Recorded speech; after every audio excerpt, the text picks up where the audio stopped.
Hey guys, welcome to the Liberal Hive Mind, a channel solely focused on exposing the abundant hypocrisy of the left. So just yesterday in the Tulsi Gabbard video that I recorded, I was talking about the dishonesty of the left. These constant examples that we see of leftoids who can lie and lie and lie. And then of course when called out on their lies, double down, make a BS argument, gaslight the person calling them out. Or of course in yesterday's example, accuse their opponent of being an evil white supremacist. You know, just an astonishing level of dishonesty. Stuff you'd expect to see in parody, but nope, it's our everyday life. It's the people who lead your nation. The people at the top of the political food chain. Well, not so much with yesterday's video. We were talking about the cackling hens at The View. Not exactly political apex predators, but nonetheless certainly thought leaders within a certain segment of society. Within the world of whoever's left watching The View, whatever that demographic is these days. But anyway, seeing that kind of dishonesty coming out of those individuals, you might be willing to dismiss it. It's just a TV show, it's just for entertainment. Sure, you might be able to dismiss Joy Behar, but let me ask you, can you dismiss one of Joe Biden's top economic advisors? Because as we know, as I always say with these leftoids, it goes all the way from the bottom. From your average low IQ, know-nothing MSNBC viewer who just watches the TV and goes, "My insurrection," all the way to the tippy top, to the President of the United States. They're all the biggest phonies, the biggest liars, the biggest propagandists in the game, and boy do I have an example for you guys. Let's take a look at Fox News' Neil Cavuto taking on White House Council of Economic Advisors Chair Jared Bernstein. We got some stuff to get into, so let's roll the tape. Alright folks, before I play this clip, I'm going to give you a little bit of a trigger warning. Not really, just kidding. But I will say what I say in a couple videos here. Be warned, your brain will hurt after a couple minutes of listening to this. Take a look. I do want to get behind why the president keeps claiming this. This is what talking about inflation. Take a look. We have dramatically reduced inflation from 9% down to close to 3%. We're in a situation where we're better situated than we were when we took office. It was 9% when I came to office, 9%. But look, people have a right to be concerned. I think inflation has gone slightly up. It was at 9% when I came in, and it's now down around 3%. Jared, why does he keep saying that? You're his top you're the head of the Council of Economic Advisors. Do you ever whisper in his ear, Mr. President, just to be technical about it, it wasn't 9% when you assumed office, it was 1.4%. It got as high as 9% in 2022. You brought it down from that, but it was never, ever, ever 9% when you came into office. So why does he keep saying it? Well, first of all, let me point out that in that very quote you played, the president talked about how concerned he was for households struggling with prices that he consistently characterizes as too high. That's not what I asked you. So why does he keep misrepresenting this?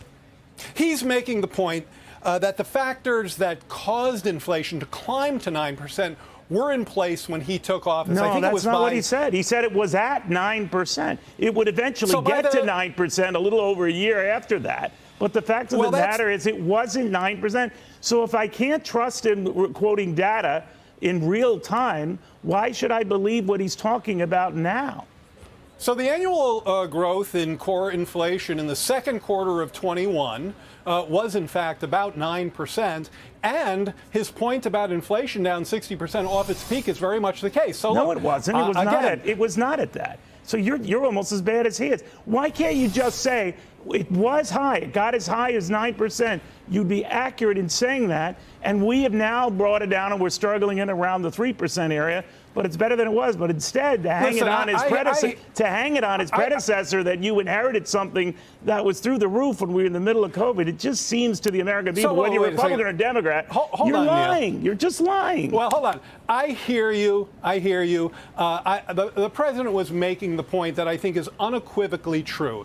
The factors that took inflation to 9% were in place when he took office. That is not what he said, Jared. And you're a very smart guy with this stuff. You could just whisper. And he's a good friend of yours, obviously, thinks the world of you. Many others do as well.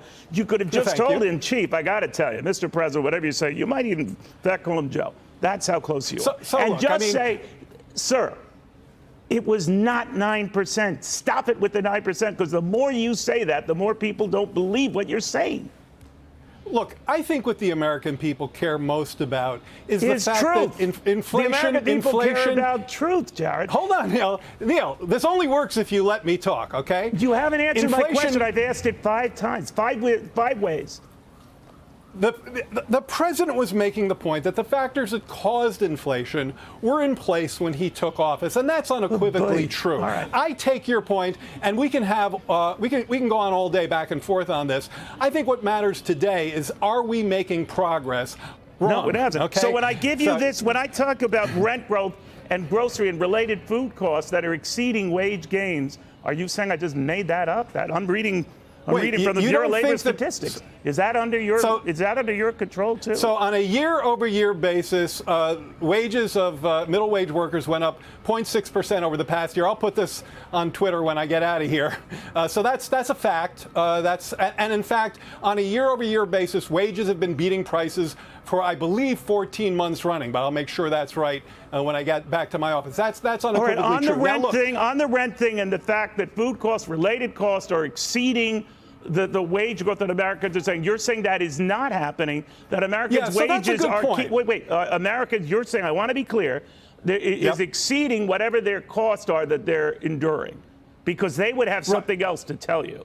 I'm not making a claim here. This is just a factual point that wage growth on a yearly basis is beating price growth, and has been for middle wage workers for 14 months in a row. Now, let's talk about groceries. The core costs that Americans endure. You're saying, wait a minute, no, just to be clear, I have another you're question saying for you. that that is not exceeding what they are making, because Americans are telling you otherwise. I don't know how else to say what I've said. I've been unequivocally clear. Holy frickin' moly. Is that not the most frustrating thing ever? Frankly, does that not piss you off? That's the White House. These are the people who are advising the President of the United States. These are the people who are setting policy. I can't think of anything more dishonest, and I can't think of anything more out of touch. But what's really stunning is just the ability to be so utterly dishonest. I don't know if this guy just thinks, I'm on Fox News, it's not my demographic, so I can say whatever the frick I want. I can be as dishonest as I want. I'm in enemy territory, so I'll never admit that I'm wrong. I'm not sure if that's the strategy he's trying to play here, which honestly doesn't really help his case very much, or if he's just a despicable propagandist that should be condemned by literally everybody. I mean, how utterly dishonest. And the way these people try to spin things,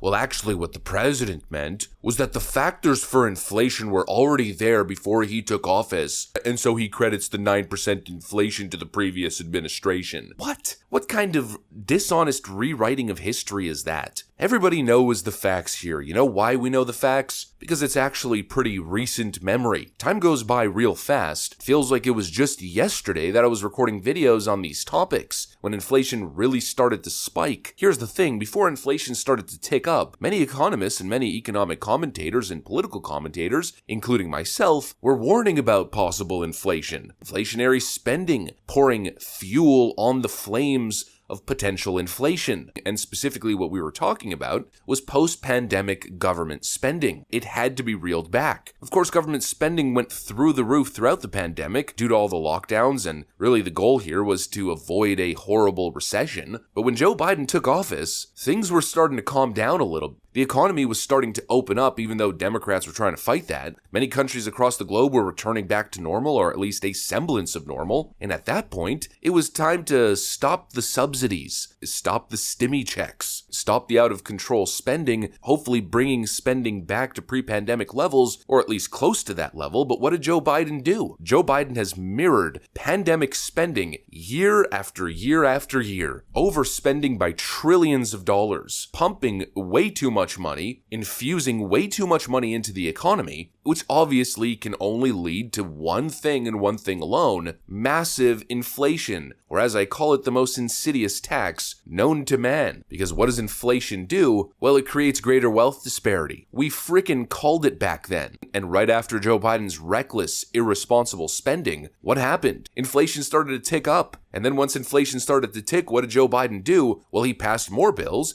the Inflation Reduction Act, more money printing, more money injection, further exacerbating the problem. And now we have sticky inflation going on, 2 years? Clearly caused by him. There might have been some inflation following the pandemic, but the 9% number? Yeah, that's on him. What an utterly dishonest argument, but not a surprising argument. This is what they do. The Biden administration won't take responsibility for anything, but they'll attempt to take credit everywhere they can. Everything bad that happens under their watch is Donald Trump's fault. The Afghan withdrawal failure, well, that's Donald Trump's fault. The southern border crisis, Donald Trump's fault. And of course, the climate's fault. And now inflation, well, the factors were set during the Trump years. So we're just saying that inflation was at 9% when we took office, even though it was at 1.4%. These are the most despicable, dishonest people on the planet, like I keep saying. And they prove it time and time again with their actions. It's not like it's my partisan bias speaking. It's not like I'm just making this stuff up. No, time and time again, they prove it. And the gaslighting is just insane. That clown was actually attempting to make the argument that things are actually great. Things are great for the middle class. What an absolute buffoon. He tried making an argument that wages were going up and that prices were going down relative to wages. Well, if we take a look at this analysis from the Bureau of Labor Statistics, real wages in the United States have faced significant challenges in keeping up with inflation. According to the U.S. Bureau of Labor Statistics, while nominal wages have been increasing, inflation has often outpaced these gains, leading to a decline in real wages. From June 2021 to June of 2022, real average hourly earnings for all employees on private non-farm payrolls decreased by 3.6%. This decline was due to the combined effect of nominal wage increase that was insufficient to keep up with the rising